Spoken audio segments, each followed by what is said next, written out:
Television New Zealand Amendment Bill, second reading.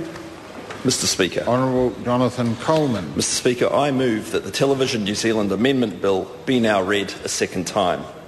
Mr Speaker, this bill amends the Television New Zealand Act 2003 in line with this government's wish to replace the current Television New Zealand Charter with a less prescriptive list of functions and to leave Television New Zealand to concentrate on being a successful television broadcaster without the shackle of an unrealistic dual mandate. The other core purpose of the bill is to amend the Act to allow the rescreening of TVNZ's archived pre-1989 television programs and to provide a process for compensatory payments to individuals with an interest in the works when the archived programs are rescreened. This bill provides a realistic framework within which TVNZ will operate. The reality, Mr Speaker, is that for many, many years, TVNZ has been predominantly commercially funded. Well over 90% of its income is from commercial revenue, and that was the case under the last government.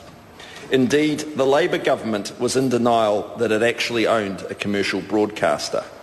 They tried to pretend that Television New Zealand could be all things to all people, that despite being commercially funded, it was a public broadcaster rather than publicly owned. TVNZ has struggled to return a consistent dividend to the government, and this has in part been due to the uncertainty created by the government's long-term expectations of it. Removing the charter is being honest and not trying to pretend that Television New Zealand is something that it plainly is not. The real test is to look at what difference there is in TVNZ's viewing schedule prior to the charter as compared to during it, and the answer is that there is none.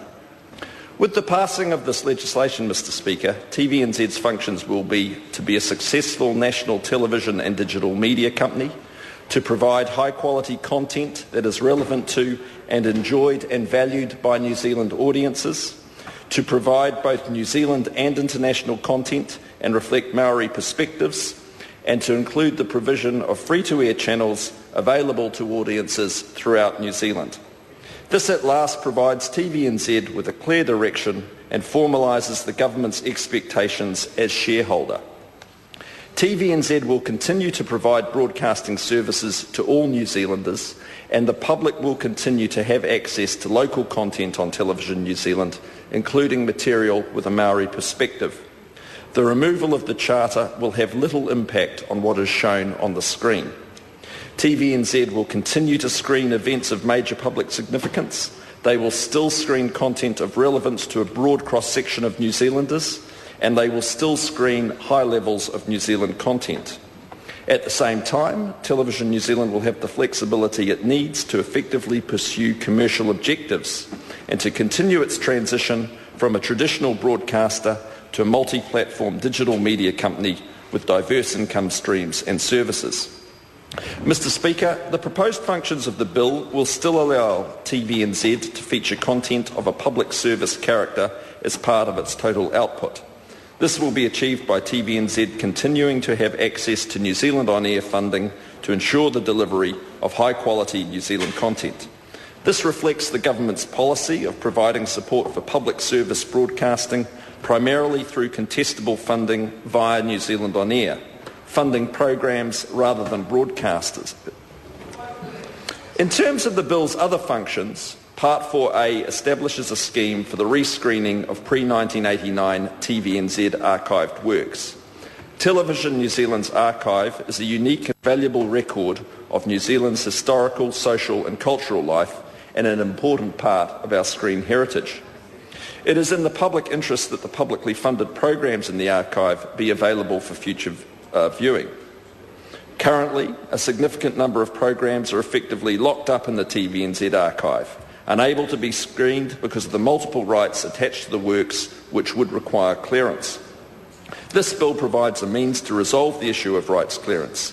The scheme balances public good objectives of making these works available for current and future generations to see with the rights of those who were contracted to work on the programs. The existing arrangements between Television New Zealand and Maori Television for the provision of archived content will continue. The scheme applies only to those works in which TVNZ holds full copyright and not to those produced or co-produced by an independent producer. Mr Speaker, I note that opposition parties have presented two minority views in the Select Committee report. The Labour Party view focused solely on the removal of the Charter and asserts that the local production industry will be disadvantaged by the removal of the specific requirement for Television New Zealand to support it. I remind the House that the Charter had a negligible effect on TVNZ's programming, and in introducing it, the previous government did nothing about altering Television New Zealand's commercial model or to remove the obligation for it to deliver a dividend. It will be interesting, Mr Speaker, to hear the opposition speeches in this debate. I expect to hear plenty of misinformation about the death of public broadcasting, while ignoring the fact that the government is spending $231 million per year on all forms of broadcasting.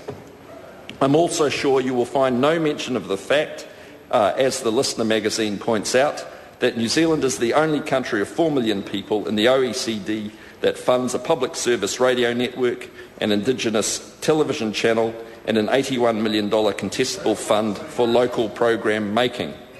For the opposition, the broadcasting glass is always half empty. What you will hear from the opposition, though, is a repeat of the assertion that public broadcasting is in crisis. Labour's answer, according to their press release of the 14th of April, is a call for, in quotes, the nation's top thinkers, business leaders, politicians, academics and senior media industry figures to converge to discuss the future of public broadcasting and media in New Zealand. I'll leave the audience to decide whether the opposition have any credible plan in broadcasting beyond constantly complaining. I note that the Green Party expressed concerns about the future of public service television and the health of the local production industry. However, I am confident the government's ongoing support for and commitment to New Zealand On Air's contestable funding model and this bill will help to support these outcomes. The Green Minority Report expresses concerns that once the bill has passed, TVNZ will own the archive and will be able to charge exorbitant fees. In fact, Television New Zealand already owns the archive, and outside the purposes of this scheme, the bill has no effect on its charging for the use of archived material. Mr Speaker, the amendments proposed by the Select Committee have strengthened and clarified the bill. I am confident that this legislation will mark a new era for Television New Zealand. In a converging media environment, Television New Zealand will have a flexible and realistic set of statutory functions to position it as a modern, competitive broadcaster. The expectations of Television New Zealand are clarified and the unworkable, vague mandate of the Charter will be gone. The TVNZ archived work scheme will ensure rights holders will gain benefit from their work. The public will no longer be denied the opportunity to view works that are part of New Zealand's cultural and broadcasting heritage, and further value will be gained from the public funding invested in the programs. Mr Speaker, I commend this bill to the House. The question is that the motion be agreed to. Sorry? You're seeking the call. Mr Speaker.